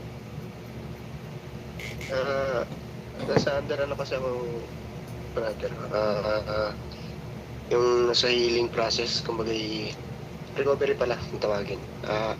Okay, malaking bagay din ba sa isang tao sa kanyang social saka spiritual yung nabuhay yung pagpapalakas ng katawan? Malaki bang impact din nun? Oh, brother. Sobrang laking impact ng pagpapalakas ng katawan. Kasi kung mahina katawan mo, alam mo na, diyan ka dadapuan ng kung anong kuyumag ng utak. Kasi akala ng mga tao, pag mahina yung katawan lang mahina. Hindi, minsan pati isip mo mahina rin pag mahina katawan mo. Remember that a healthy mind is housed in a healthy body. Kaya ka talaga magkakaroon ng mga kuyumag sa utak kasi tignan mo yung katawan mo. Check mo rin sarili mo, nag-workout ka ba? Check mo rin sarili mo ba kung ano ang pinagkakain mo kahit hindi mo dapat kainin. 'Di ba? Kailangan mo i-check yung sarili mo every now and then. A healthy mind is housed in a healthy body. And it doesn't necessarily follow dahil meron ka healthy body, healthy na rin ang mind mo. Hindi ganun. Pero sa mas madalas na pagkakataon, yung magandang klase ng mindset, magandang klase ng pag-iisip, nasa magandang klase ng pangangatawan yan. Kaya tignan mo, paminsan-minsan nakikita nyo tumataba ako, di ba? Pero paminsan-minsan nakikita nyo, pagkatapos ko tumaba, papayat ako ulit. Ayan, katulad niya, magra-Ramadan na, malapit na, papayat na naman ako. Yun. Follow-up question, brother. Wala na po, kumagay salamat na rin sa ako si Mityo na titigil yung mga workouts ko minsan gawa ng security guard din kasi ako, kaya Mityo kailangan ko rin talaga. Nagkakaroon ng imbalance sa time. Pagka security guard ka, lalo mong kailangan ng workout. Kasi kadalasan 12 oras ang shift ng security guard, tapos wala halos ginagawa yan, kundi lakad-lakad, upo-upo lang. Tapos check-check lang, tingin-tingin. Bira ako nakikita ng security guard nagbubuhat. Bira, sobra. Bira na ako nakakita ng security guard na sobrang laki ng katawan na nagji-gym. Bira. Ang common na nakikita ko security guard, yung mga normal lang na security guard na kung ano yung trabaho nila, nakatayo sila, ganun, o uupo sila, o maglilibot sila, ganun, robbing sila, ganun. Tapos pagkatapos nun, uwi ng bahay, kakain, matutulog, tapos repeat lang uli yung cycle. Walang workout na nangyayari along the way. Ako, yun nga, bali, thank you na rin sa, sa sinabi mo kasi at least magagawa ko yung maintain yung aking, yung routine kasi nga, ayoko na lumalaki dyan. Hindi masaya pag lumalaki tiyan mo, hindi mo makita yung nasa ilalim. Ito. Sige. Mahirap mag-ahit. Mahirap. Sa opinion. Salud. Jet, go! Ilocos Norte. Putang ina gago. Dariel, gamit daw na side mirror. Jet, go! Sir, good evening. Hello. Tanong ko lang, sir. Ano ba pinagkaiba ng ng sip-sip sa sumbongero pagdating sa trabaho? Yun din yun, parehas lang yun. Sip-sip at saka sumbongero, isa lang yun. Yung sumbongero, isa sa mga features ng pagiging sip-sip yun. At kailangan talaga yun, pag may gumagawa ng katarantaduhan sa loob ng bakuran ng amo mo, pag malasakitan mo amo mo, para isumbong sa boss mo yan. Huwag nyo hahayaan mga boss nyo na tayo may gumagawa ng kagaguhan, tapos nakikikuntsaba pa kayo, tapos nakikitahimik lang kayo. Yan ang pinakamabilis na paraan para lahat kayo sabay-sabay mawalan ng trabaho. Pag napuno na ng tarantado dahil lahat na lang tahimik na at hindi nagsasalita. Yan ang pinakamabilis na paraan para lahat kayo sabay-sabay mawalan ng trabaho. Pag nagsarado yung negosyo, tinan mo, lahat kayo mukhang gago. Ako, diretso, sinasuggest ko talaga pagiging sumbongero. Sinasuggest ko rin pagiging sip-sip. Ngayon sabihin, paano naman yan? Yung mga iba kasi nagsusumbong, hindi naman totoo, sinungaling lang. Magkaiba yung sumbongero at saka sinungaling, magkaiba yun. Yung sumbongero, may nangyari, kailangan malaman ng boss, isinumbong sa boss. Pero yung sinungaling, nag-iimbento ng isusumbong sa boss. Magkaiba yun. Follow-up question dyan. Sir, tag dito, may nakasulat ba ka sa Bible about sa araw? Anong ibig ko sabihin about sa araw? Marami. Kasi di ba yung araw between din siya. So ngayon, pagka nawala yung ibig sabihin may tendency na sumabog din yung araw na mawala, ganun. Oo, pero billions of years pa yun mula ngayon. Huwag kang mag-alala, di mo naabutan yun, mauna ka muna mamatay. Promise ko sa'yo yan. Oo, patay na tayong lahat, andyan pa rin yung araw na yan. Yun ang sabi ng mga scientific, it will take billions of years bago pa sumabog yan. Oo, sige, nasa later part na yan kasi orange na itsura. Yellowish orange na itsura. Later part na itsura yan. Pero it will take billions of years pa bago sumabog. Follow up, go. Okay na, sir. Okay, Sel, Taiwan. International. May taga-Taiwan tayo. Sige, go, Sel.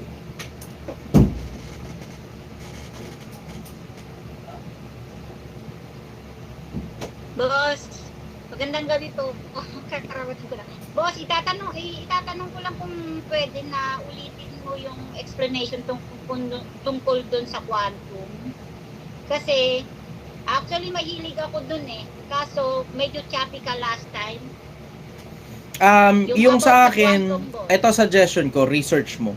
May mga videos niyan sa YouTube. Research mo. Para maintindihan mo ng buong buo. Kasi pag ako nag-discuss niyan sa'yo, gagarampot lang yung maintindihan mo.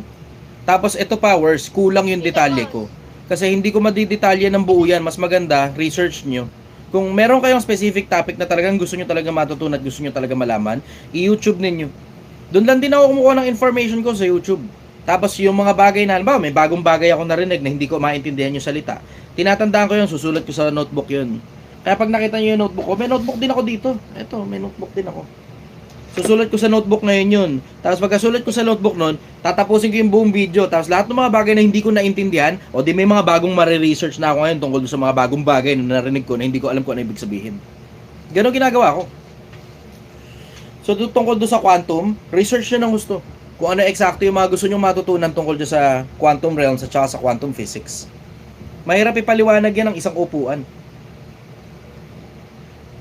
Follow up na lang ako, boss. Sige, go. Yung kasi meron akong ano na napansin na ang quantum parang may nababasa kong hawig doon na nasa Bible. Gaya nung pagka-matay ni Jesus and then nagpakita siya kay Maria. Ano ang tingin mo doon? Hindi, nag-iingat ako sa ganun. Ayoko Okay, mag-interpreta boss. ng ganun. Thank you. Maingat ako sa ganun, Thank you, delikado boss. masyado yan. Anyways, Enrique, go. Sir, maganda gabi. Matanong ko lang, nung makita pa niyo sa gaya ng utol ko, wala nang pinapakinggan eh. Dinong siya sa bisyo. Tapon yun Yung payo namin, ganun siya, hindi niya naiiwasan. Tulong sa sugal. Kaya mga ganun po. Lulong sa bisyo, tapon yun na. Simple. Pag napansin niyang wala nang tumusuporta sa kanya, walang choice yan, kakapit yan sa kung sino man. Tapos ang magiging option niya lang, magtino siya, o wala siyang madidikit ang kahit na sino. Hindi ganun kakomplikado. Gusto nyo, parehab nyo. Pero, mukhang nagawa nyo naman na halos lahat eh, kaya nga umakit sa akin sa live eh. Kasi sa mas madalas na pagkakataon, nagawa nyo na lahat halos ng magagawa. Kaya ngayon, kailangan nyo na ngayong itanong ngayon sa isang vlogger kung ano pa kailangan gawin kasi wala na kayong ibang maisip na paraan. Tama ba? Tama ba? Tama. Ayun. See? O ngayon, eto na ngayon. Ultimately, tapon nyo na. Matuto kayo magtapon ng mga tao sa buhay nyo. Hindi lahat ng tao kailangan kalingain nyo pa. Yung may mga tao ayaw magpakalinga. Yung mga taong ayaw magpakalinga, tinatapon yan. Lulong sa bisyo, ayaw magpakalinga, tapos puro damage na lang ang nagagawa sa mga nakapaligid sa kanya, tapon nyo na. Simple. Ang mga basura, hindi yan pinananatili sa bahay, hoarding ang tawag dyan. Ang mga basura, tinatapon yan. At minsan, ultimo tao, basura na rin. Ultimo tao, basura na rin. Ayaw magtino eh. Gusto lang magbisyo, nakaka-damage ng kapwa-tao, nakaka-damage sa pamilya ninyo, nagawa nyo na halos lahat ng bagay, naparehab nyo na rin. Ayaw talaga. Tapon. Tapon. Hindi na tao yan. Basura na yan. Ang problema nyo ngayon, emotional attachment. Pipigilan nyo ngayon emotional attachment. Pipigilan nyo ngayon ng mga sarili ninyo. Kasi ang sabi ni Solomon sa Biblia, may panahon ng pagyakap at panahon ng pagpigil sa pagyakap. May mga panahon, pipigilan mo sarili mo para yakapin yung tao na yan. Bakit? Madadamage ka eh. Diba? Ano pa gagawin mo sa isang addict na sinubukan nyo na iparehab? Ayaw. Sinubukan nyo pilitin magbago? Ayaw. Sinubukan nyo kausapin? Ayaw. Counseling? Ayaw. Ayaw talaga niyang magbago. Siya may gusto niyan sa sarili niya. Nakasulat sa Biblia, yung nagpapakasama, pabayaang magpakasama. Ang nagpapakabuti, pabayaang magpakabuti. Kung doon sa pinipilit nyo siyang magpakabuti, kayo pa ang nadadamage niya, pakawalan nyo na lang. Pakawalan nyo na lang. Ganon kasimple yan. Hindi na kailangan pa na parang kaalu-aluin nyo pa. Putang ina. Kaduluduluhan yan. Tingnan mo, kayo pa madadamage niya. Worst case scenario niya, kayo pa pagpapatayin yan. Pinipilit nyong yakapin yung taong ayaw magpayakap eh. Diba? Pinipilit nyong ayusin yung taong ayaw magpaayos. O ngayon, tingnan mo, nangyayari tuloy, kayo tuloy nagagasusan, kayo nadadamage, kayo nawawalang hiya, kayo pinapahiya, tapos wala namang kayong nakukuhang pakinabang pabalik. Wala. Basura na ngayon ang lipunan yan. Ano pa ngayon ang dahilan para i-retain yung ganyang klase ng tao? Dahil lang sa kadugo, i-retain yan? Nako, kung ganyan lang din naman ang kadugo, pass. Pass. Parasite yan, parasite. Hindi ako mahilig magtangkilik ng mga parasite sa paligid ko. Parasite. Nakikinabang lang pero walang pakinabang pabalik, ang dulot, gulo. Sakit ng ulo, problema. Yun. Follow up, brother. Okay na ako ron, sir. Okay, Jeffrey, go.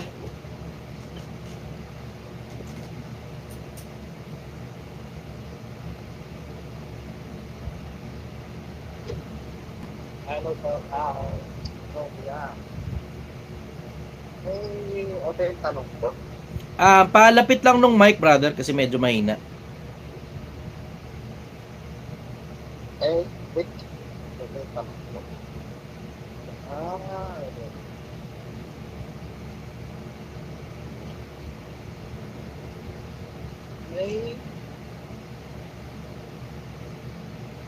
Brother, nag-aantay kami lahat ng tanong. Sige po. May natutulot po bang mabuti yung pagiging ganit? In a good Short way. term, siguro. Kasi alam mo, ito kasi problema sa pagiging ganid eh. Ang short term effect niyan, yung konsepto na may mapupunta sa'yo tapos burning bridges ka. Kasi ano ba ibig sabihin ng pagiging ganid? Yung kinukuha mo yung para sa ibang tao, parehas ng konsepto ng pagnanakaw yung pagiging ganid eh.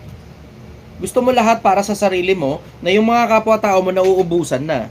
Pero hindi mo pa makonsider na pagnanakaw yung pagiging ganid kasi hindi pa pag-aari ng ibang tao yung kung ano man yung ikinagaganid mo. It doesn't necessarily follow na yung kinagaganid ay pag-aari na kagad na ibang tao. It doesn't necessarily work that way. Pero, merong ganid na kinukuha mo pati yung pag-aari na ng ibang tao. Diretso, yun na ngayon, boundary na sa pagnanakaw yun.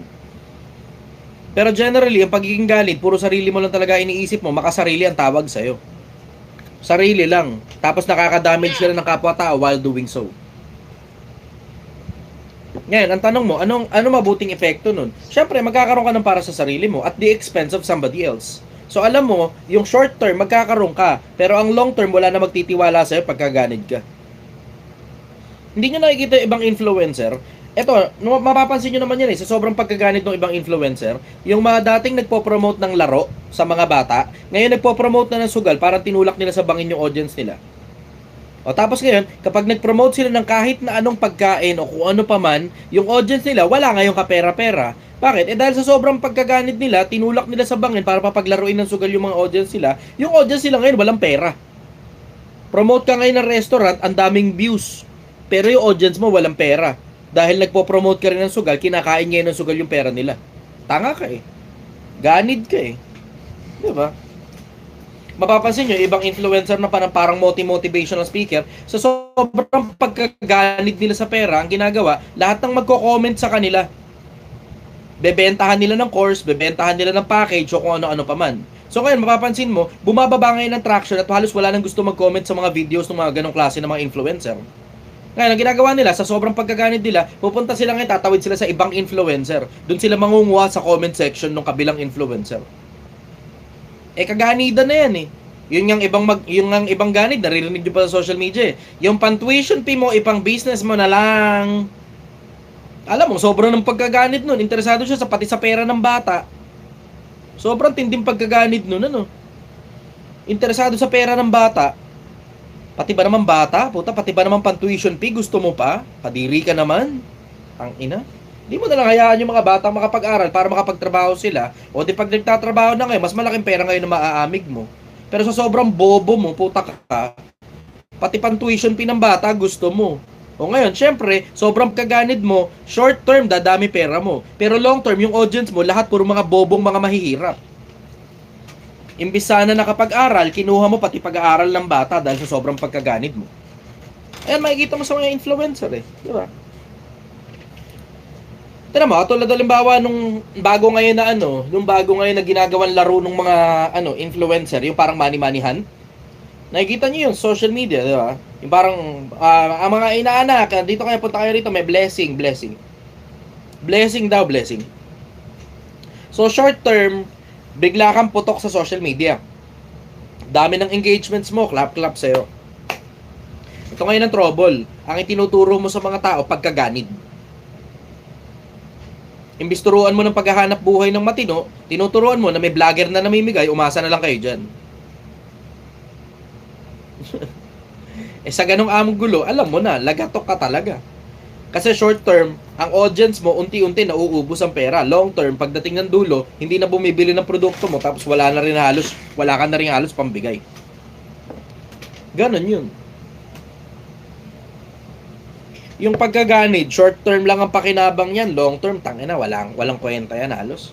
Walang kwenta. Kasi burning bridges ka dyan eh. Follow-up question, brother. Ito kuya, what Tagalogin mo na lang, brother, para hindi mahirap. in this world? Ano po ang purpose natin dito sa mundo? And bakit tayo nag-exist? Sagutin ko na mabilis lang itong isang piraso na to. Ang sabi sa Biblia, 12:13 ng Ecclesiastes, ito ang wakas ng bagay, ang lahat ay narinig. Ikaw ay matakot sa Diyos at sundin mo ang kanyang mga utos sapagkat ito ang buong katungkulan ng tao. Ang nasa Quran naman, sa Surah 51, Ayah 52, hindi ko ginawa ang mga tao at ang mga jinn maliban na kung ako'y paglingkuran nila, sabi ni Allah. So parehas yung Biblia at saka yung Quran. Ang sabi, maglilingkod ka daw sa Diyos. Yan ang primary reason kung bakit ginawa ang mga tao. Follow up.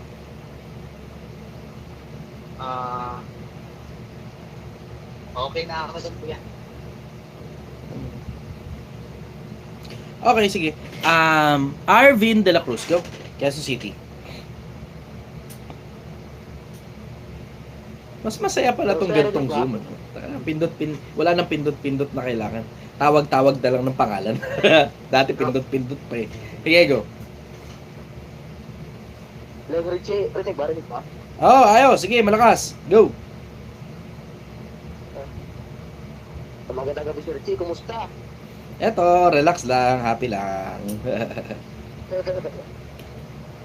Ay, isang tanong lang naman sa akin. Sige. Anong masasabi mo dun sa, sa leader na parang madamot sa kaalaman ba? Marami yan. Leader na madamot sa kaalaman. Madamot ka sa kaalaman, alam mo na, subordinates mo, bobo. Ayun yun. Leader ka, madamot ka sa kaalaman, ang subordinates mo, bobo. Gusto mo ba ng bobong subordinates? Hindi. So, dapat madamot sa kaalaman.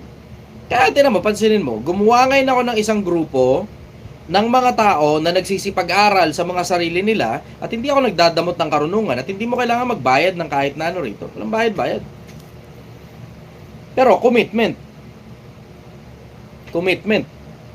Hindi ko naman i-entertain dito kapag ka nasa loob ka lang ng GC tapos hindi ka ngayon mahagilap. Tapos pag panahon ngayon na kailangan ka, hindi ka mahanap. Samantalang kapag ka nakikita-kita yung mga tropa, hindi ka lumilitaw. Tapos biglang isang araw, kailangan mo ng tulong, gusto mo ngayon humingi ng tulong sa grupo, tapos yung grupo ngayon, ayaw kang tulungan. Bakit? Hindi ka nakikita on regular days eh. Diba? Commitment ang kailangan dito at mas mabigat yung kesa sa pera. Mas mabigat kesa sa pera. Hindi ka marunong mag-commit, alam mo na, walang darating para sa'yo. Hindi ka nagbibigay ng oras, wala rin magbibigay ng oras sa'yo rito. Sobrang simple. Sa ganyang anggulo, alam mo na ngayon na matutulungan ka kapag kailangan mo ng tulong pag nauna ka munang tumulong sa iba sa loob ng grupo. Pero nandito ka para mamarasite. Nandito ka para, diba, magbenta lang ng produkto mo at puro kasi benta ka ng benta sa loob nitong grupo na to. Tignan mo, bukas makalawa, merong bibili sa'yo. Meron. Tulungan ka. 1, 2 beses. Tapos nakakahalata na yung grupo pagkatapos nun. Tapos susunod nun, mauubusan ka na ng bibili sa'yo galing sa grupo dahil mukha kasi benta. Mukha kang pera eh. Ginagawa mong lugar ng mga bentahan itong organization eh, diba? So ngayon, kasunod na niyan, babaho na ngayon ang amoy mo. Makakahalata syempre ang mga tao. Putang inan to ha. Nandito lang to para magbenta. Samantalang kapag kakailangan siya, hindi mo mahagilap. Di ba, sana kung mutual. Di ba? Napapakinabangan siya, nakakapakinabang din siya sa grupo. Yun, ayos lang. Mutual, parehas kayo nakikinabang. Mutual and symbiotic relationship. Versus ikaw lang yung nakikinabang, tapos lahat ng ibang grupo, pag kailangan ka, hindi ka ngayon mahagilap. Di mo ka ngayon tanga. Ayos lang yan, mabibilhan ka talaga. May mga bibili sa'yo, bakit? Kalante yung mga tao rito sa grupo eh. May mga tao rito, may pera eh. Di ba? Mabibilan ka. Pero, darating yung panahon, makakailangan ka ngayon ng tulong, wala nang dumarating para sa'yo kasi naubos mo na, puro ka lang si Amig. Wala kang patulak. Ito sa grupo na binuo ko, hindi ito magiging grupo ng mga parasite na nandito ka lang para makinabang, tapos pag ikaw yung kailangan, hindi ka mapakinabangan. Huwag nyo munang perahin. Gaya na sabi ko, huwag nyo munang perahin. Kasi eventually, kapag ka regular ka naman na nandito sa grupo at ramdam na ramdam ka ng mga kagrupo at alam nila kung anong hanap buhay mo, automatic na kagad na kapag kailangan nila yung katulad ng sa hanap buhay mo, sa'yo na sila bibili, hindi na sila bibili sa iba. Pero pag pinera mo, umpisa pa lang ang baho agad ng amoy mo. Puta, unang araw pa lang, no? Unang araw pa lang ng pagpasok mo sa GC. Unang araw ng pagpasok mo sa GC, nagbebenta ka na kagad nung kung ano man ang binebenta mo. Tapos manghihingi ka pa ng suporta. Puta, wala ka pa nga nade-deposit sa lab bank eh. Wala ka pa nade-deposit sa lab bank, nagwi-withdraw ka na kagad. Huwag nyo kakalimutan, kada hingi na gagawin nyo sa grupo, nagbabawas kayo ng deposito sa lab bank. Kada hingi, bumabaho ang pangalan mo. Kaya tingnan ninyo, pansinin ninyo, ako hindi ako nanghihingi sa inyo. Ako lang yung bigay ng bigay. Kailan ako nagsabi sa inyo, oh, pumunta kayo sa tindahan, bumili kayong sinigang. Kailan? Kung merong gustong magsinigang, pupunta na lang yan dun. Pero hindi na kailangan i-plug pa yan dahil lahat naman kayo, alam naman ninyo may sinigangan dito eh. Diba? Hindi na kailangan pa yan na para pa-plug ko pa, maya, punta kayo dito, kaya kayo sinigang, nakaputang ina. Yung pera na yan, pan-charity lang yan. Pera ng sinigangan, pan-charity yan para makatulong sa mga tao. Pero hindi yan personal na pera ko. At gumagamit ako ng pampersonal dyan. Bakit? Sinong kawal ang sumulong sa kanyang sariling Google? Siyempre, yung mga panggaso-gasolina papunta sa iba't ibang mga lugar, diyan ko kinukuha. Kalokohan naman galing sa sarili kong bulsa, samantala may pera naman ang Project One eh. Diba? Anyways, Marvin, go! Kuya G, magandang gabi. Good evening. Kuya G, anong masasabi mo sa food addiction? Ano yan? Food addiction. Actually, isa sa mga trouble ng mga Pilipino yan eh. Food addiction. Nakakahirap yan. Lahat ng bagay na masarap, nakaka-addict. At lahat ng bagay na nakaka-addict, nakakahirap. Isa sa mga dahilan kung bakit mahihirap ang mga Pilipino dahil sa food addiction. Addict ang mga Pinoy sa kakakain ng kakakain, kain ng kain. Tapos, isa pa, kain ng masarap kahit hindi naman nila afford. Puta, 300 lang sweldo mo. Adobong baboy ka pa. 'Di ba? Tapos 4 kayo kakain. Ubus talaga pera mo dyan. Diba? Paminsan-minsan lang yan. Minsan-minsan. Pero pag dinalas-dalasan mo, pagkain ng masarap, dyan na mismo mauubos ang pera mo. Meron pang parang bobong konsepto yung mga magulang natin dito sa Pilipinas. Hindi baling kang gumastos basta busog. Hindi baling gumastos basta pagkain. Hindi baling gumastos basta pagkain. That's another term for ubusin mo na lang yung pera mo para sa pagkain. Ganun ang labas. Ubusin mo na lang pera mo para sa pagkain. Hindi ganun. Supposed to be, ang pagkain, maintenance lang sa sarili para di ka mamatay at manatili kang malakas. Welcome ka na gamitin yan as a form of leisure kapag may pera ka at mayaman ka na. O paminsan-minsan habang mahirap ka pa para di ka masuya sa buhay. Pero araw-araw, tangina, araw-araw, mukha ang gago, kain ka ng kain, puro masasarap na pagkain ng pagkain mo. Ayan, yan na rin ang dahilan, ba't wala kang pera? Starbucks, kaliwat kanan. Jollibee, kaliwat kanan. Hindi, kasi yung anak ko eh. Ano anak ko pinagsasabi mo? Hindi trabaho ng anak mo mamili ng pagkain. Ano ka? Hindi trabaho ng anak mo mamili ng pagkain. Kung ano ihatag mo, yun ang pakain mo sa anak mo. Hindi pa pwede anak mo na mamili ng pagkain. Wala naman sa sweldo yan eh.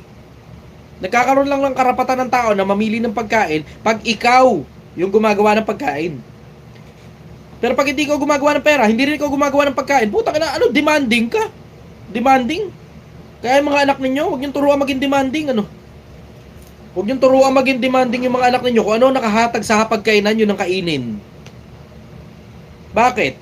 Tangina, nakakahiya kaya yun pag pumunta kayo sa ibang bahay, naghain ng pagkain sa hapag ninyo.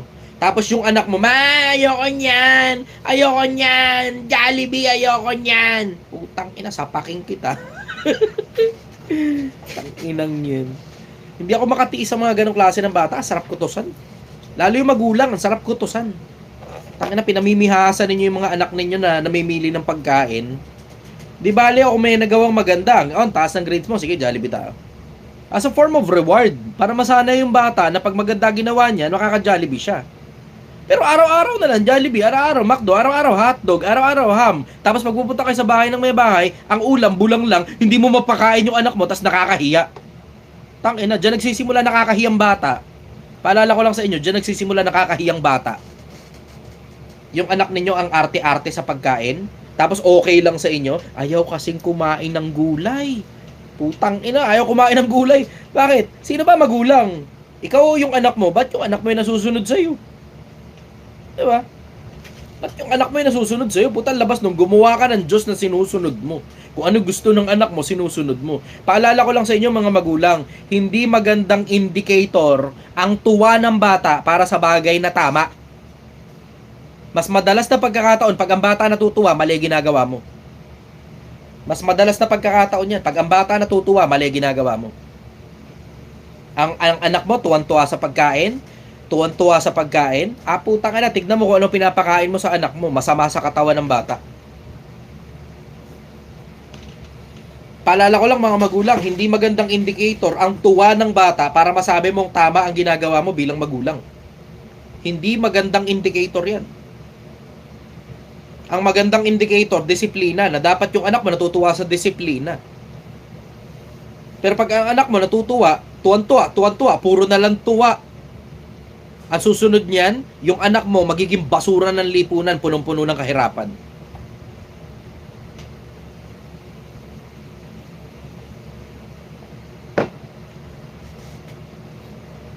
Sabi Christopher ko, mag-anak ka muna, sir. Oh, ang sarap pakinggan. Mag-anak ka muna. That's another term for uminom ka muna ng lason para malaman mong nakakamatay. Hindi na. Diretso, hindi na. Ako bilang tao, aalamin ko muna kung paano maging matinong magulang bago ako mag-anak.